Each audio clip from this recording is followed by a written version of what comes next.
Hi, ladies. This is the first of a couple videos that are going to introduce you to a rather challenging concept, which is cellular metabolism. Now, that said, I want you to know a couple things starting out. The first is that I want you to know that I realize that you are not going to just know this stuff automatically. It's a very challenging set of material. And so I don't expect you to walk away from this video or walk away from one of our class days and totally understand it. I know that it's challenging, so please know that I realize that. But hopefully once we've gone through the videos some, you've done some of the homework, we've gone through some other methods to try to learn the processes in class, a week from now, this is going to start clicking for you. And I'm confident that we can get you to that point. Now, the second thing about this is that I'm really, I guess I could say passionate, for lack of a better word, about teaching this stuff because I did not have a very good experience myself with this in high school. And that really caught up with me in college. I had good teachers in high school, but they never really talked about metabolism much. And so when I got in college, it was just they started at a deeper level and assumed that I had the basics when I really didn't. And so it's always been my goal to make sure that people get those basics. And so I learned this stuff from Dr. Wong when I was in college, to be honest. And my hope is that I can introduce you to some kind of entry level pieces of metabolism so that when you're faced with this potentially, whether it's in one class in college that you have to take, or if you decide to major in biology or chemistry or something, you'll be ready for it when you get there.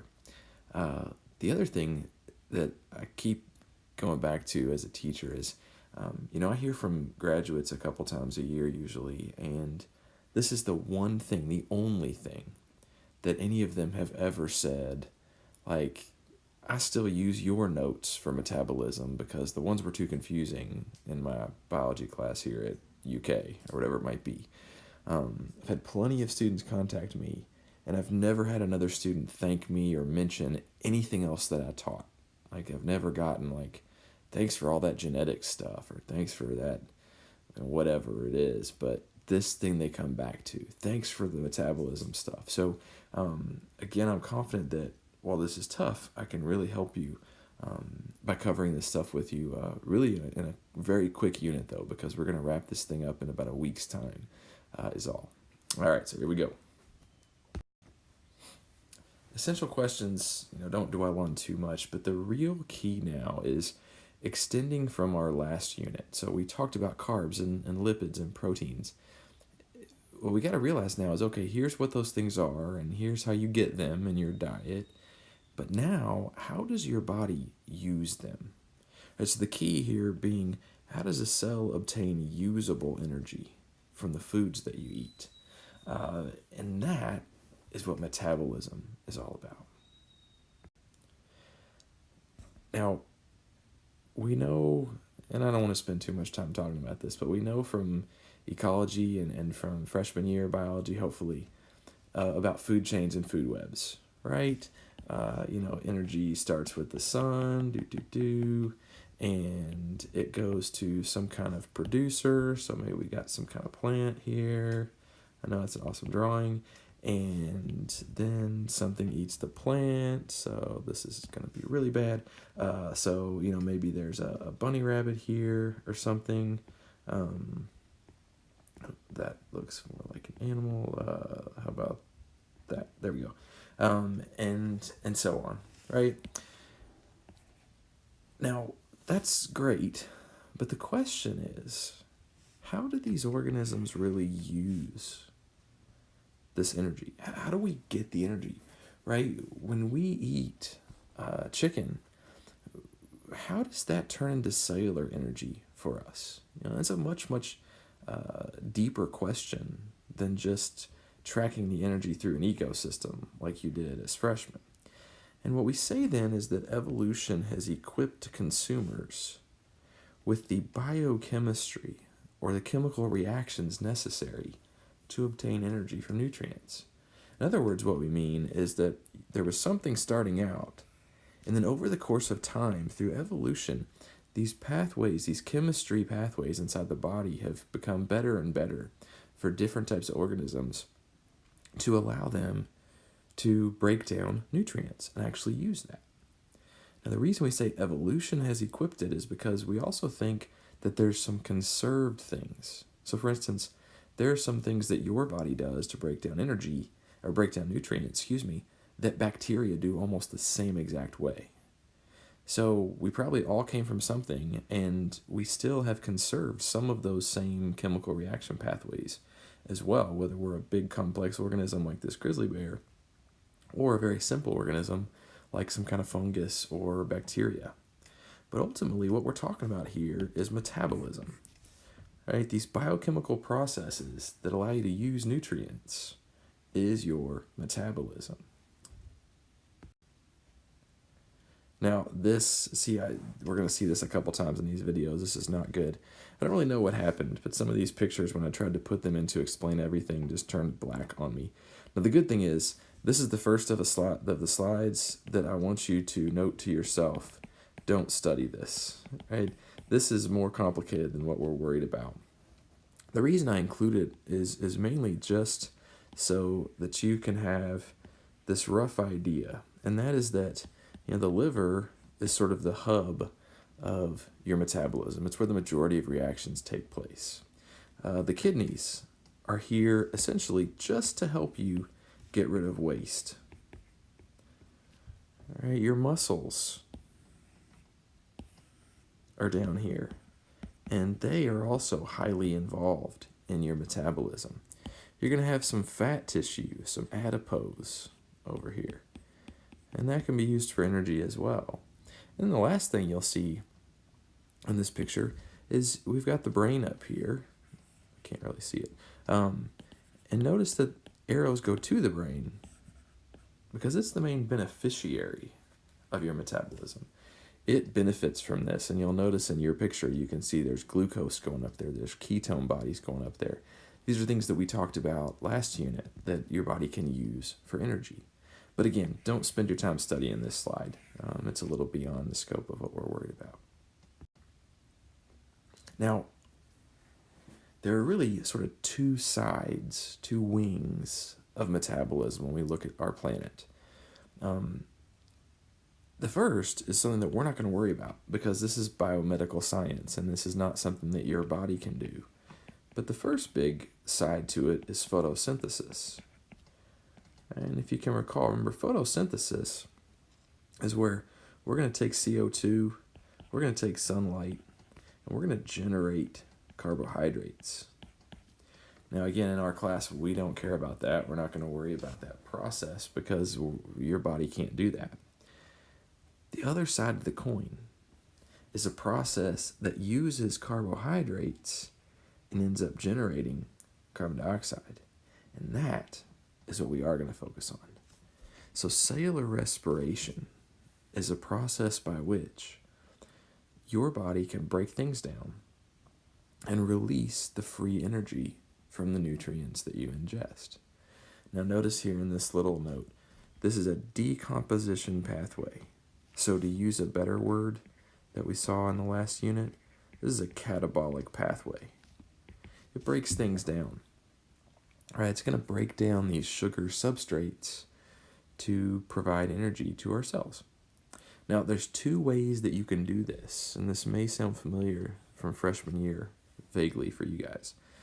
One way is you can use oxygen as part of the process, and if that happens, it's called aerobic respiration. Now, you've heard that term before, right? Aerobic exercises or that sort of thing.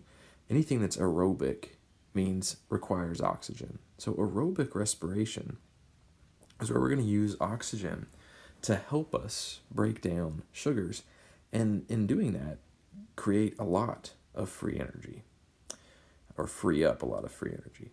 Now, the other option is called anaerobic respiration. This is where you don't require oxygen. The downside to anaerobic respiration is it also does not give you as much energy when you break down sugars in that way. Now, in respiration, where we're going to focus mainly on glucose, like carbohydrates. You don't have to worry about this. I should probably just get rid of this here. Uh, but you can also use proteins. You can also use fats for energy, as we've talked about already this year. Uh, but the major substrate here that we're going to start with is glucose, C6H12O6. And glucose can be broken down in a very predictable way by your respiration metabolism. I apologize, my arrows got moved here for some reason, or the arrow got moved.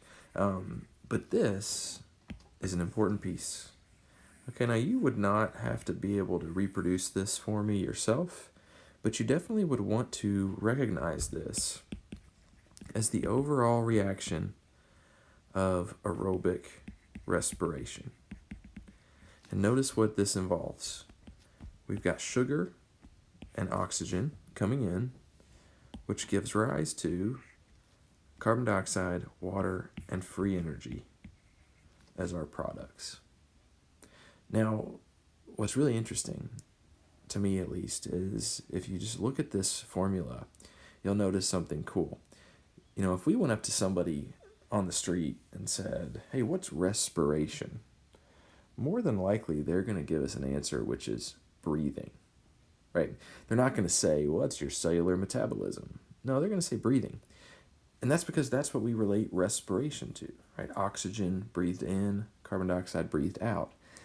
But the reason your body does respiration, the reason your body breathes, is because every single one of your trillions of cells is doing this process and using oxygen and creating CO2.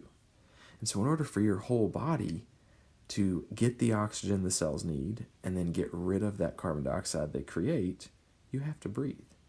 So technically, breathing is called respiration because this process is happening in each of your cells. So here's another picture that explain everything didn't like. But down here, you do see an image of ATP down this box here on your slides, hopefully. Now, ATP I hope sounds familiar. Not that you need to really remember what it does, but just hopefully it sounds familiar to you because it's such an important thing when it comes to biology. So why ATP? Right? Why is that the kind of energy we're interested in? Well, glucose itself is a really big molecule. It's a really big, complex molecule when you look at it from the point of view of a cell. And if a cell was to try to break down glucose all at once, it would have a problem on its hands. Essentially, if a cell tried to break down glucose and to get free energy from it all at once, most of that energy would not be harnessed, but would be lost to the environment. Now, you're familiar with this idea. If you think about it, and I realize you may not know much about cars. I don't either, so don't think that I'm saying I do. But, you know, a car runs on an internal combustion engine, which literally means that inside the engine it is exploding gasoline to produce movement. That's happening a couple feet in front of you when you're in the car. But here's how that works. Basically, a single tiny drop of gasoline moves into the engine combusts it or explodes it, and then harnesses that energy into movement when you press on the gas pedal. Now, as you might know, if you drive home from school today and then you feel the hood of your car, it'll be warm. And that's because no energy transfer is efficient, fully efficient. So even though that gasoline is converted into this movement for the car, some of that energy is also lost as heat. Now imagine, in the old textbook that we used for this class talked about this, imagine if we combusted your entire fuel tank at once, 15 gallons, 20 gallons of gasoline. If that happened, we would get a much bigger loss of energy, which is an explosion like this. All right, now, yeah, this car, I'm sure this car's moving, but more so we get this massive release of heat and light, an explosion. Right? Now, you wouldn't explode, but if a cell tried to use glucose all at once, you would see all this loss of energy rather than the cell actually getting the energy to use. So what the body does instead is it breaks glucose down in a very methodical, stepwise way, using the energy and the glucose to create these little packets called ATP.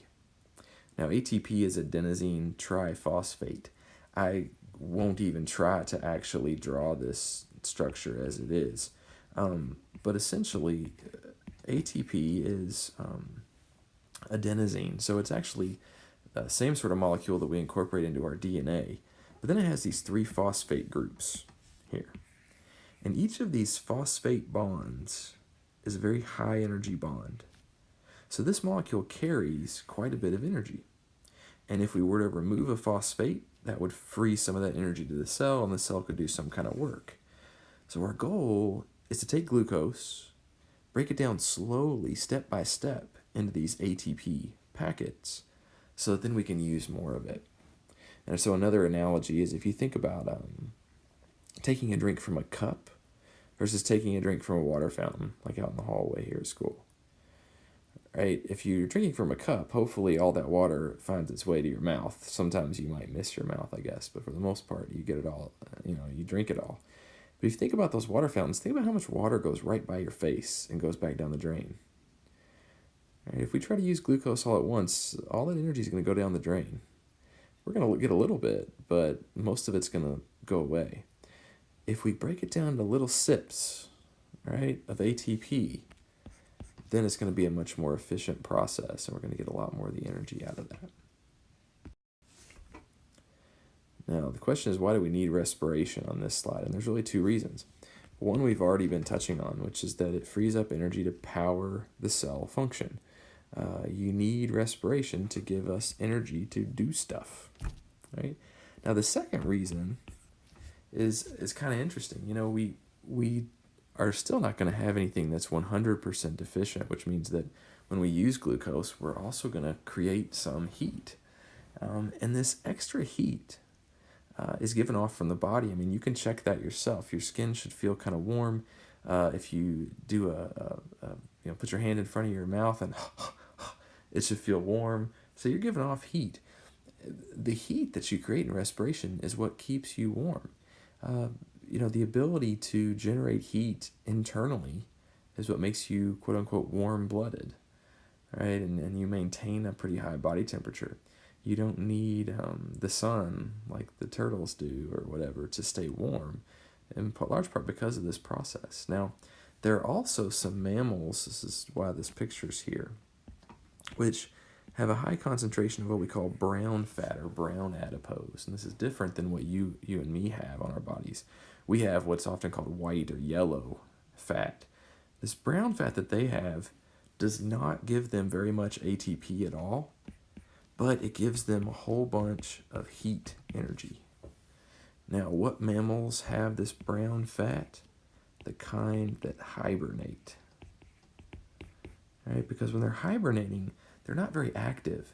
They don't need a ton of ATP, but what their body needs is heat while they're laying there in the winter months doing hardly anything.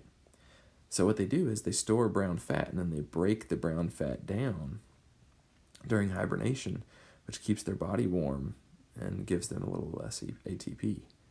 Now, fun fact, side note kind of thing here, there is one group of humans who do have a large percentage of brown fat, and those are babies.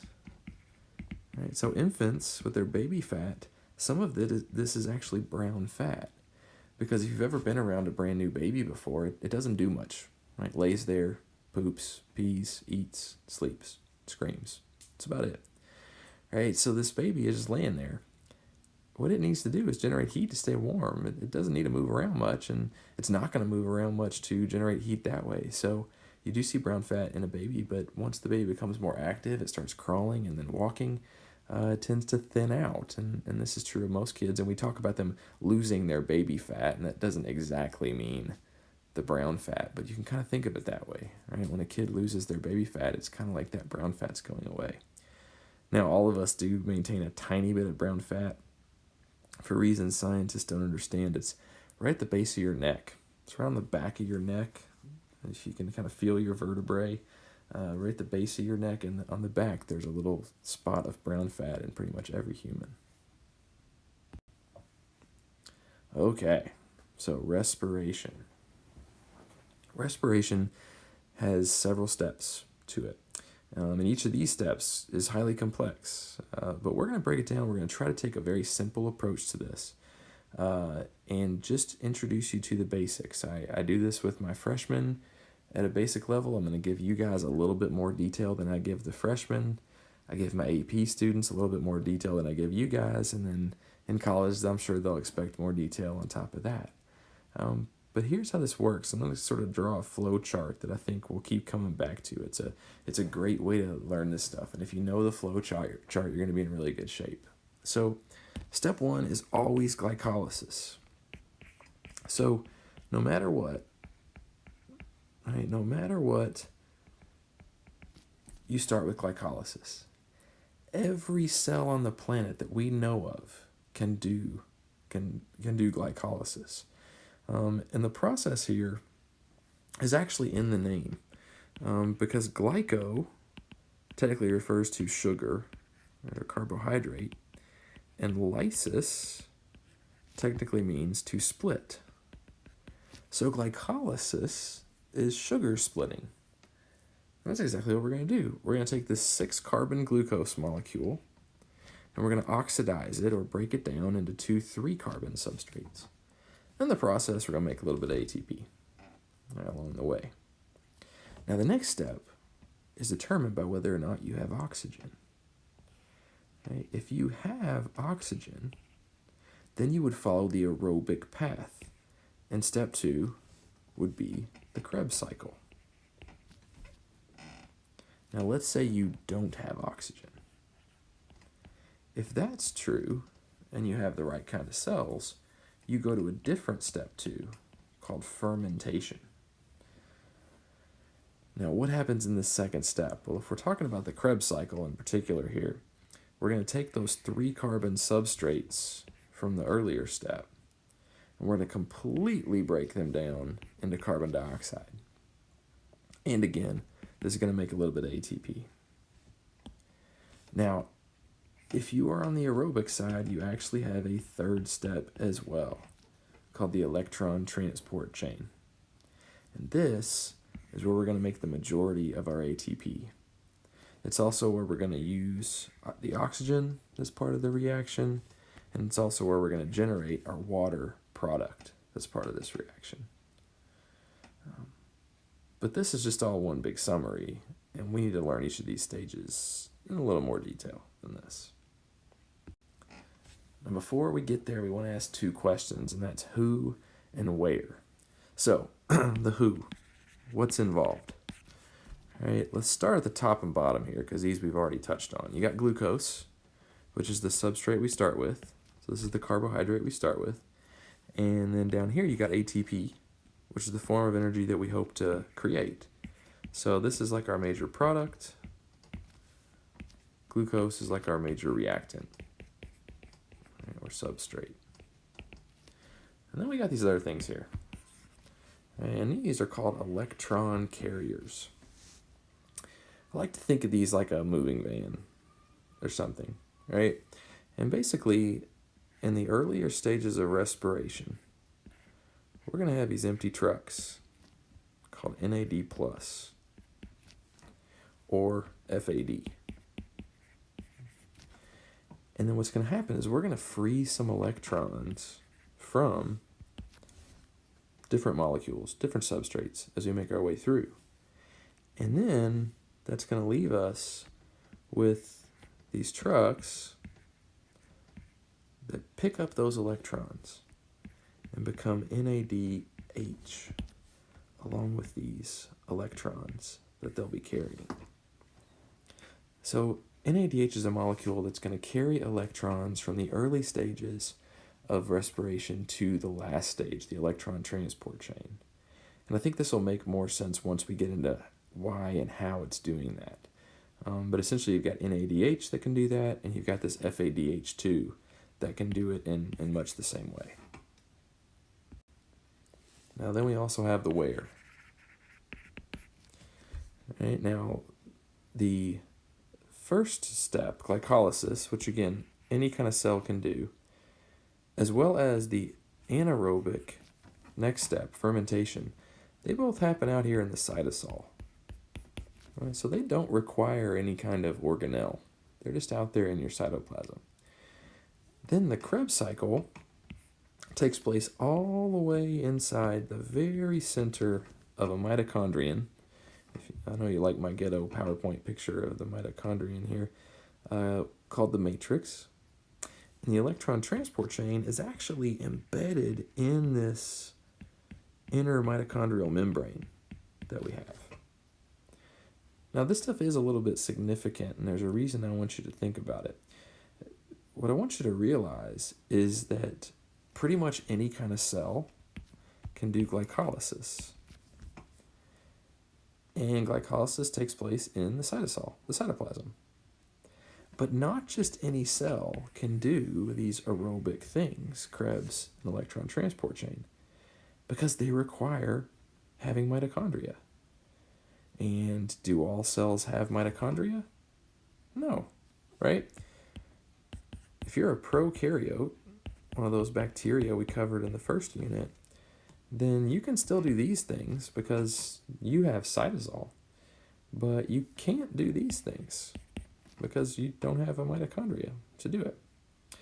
Now, that wraps up this first little part. There's all the background stuff. Now we've got a second video to move on to that's going to get a little more specific and take a look at those first couple stages: glycolysis, fermentation, and the Krebs cycle.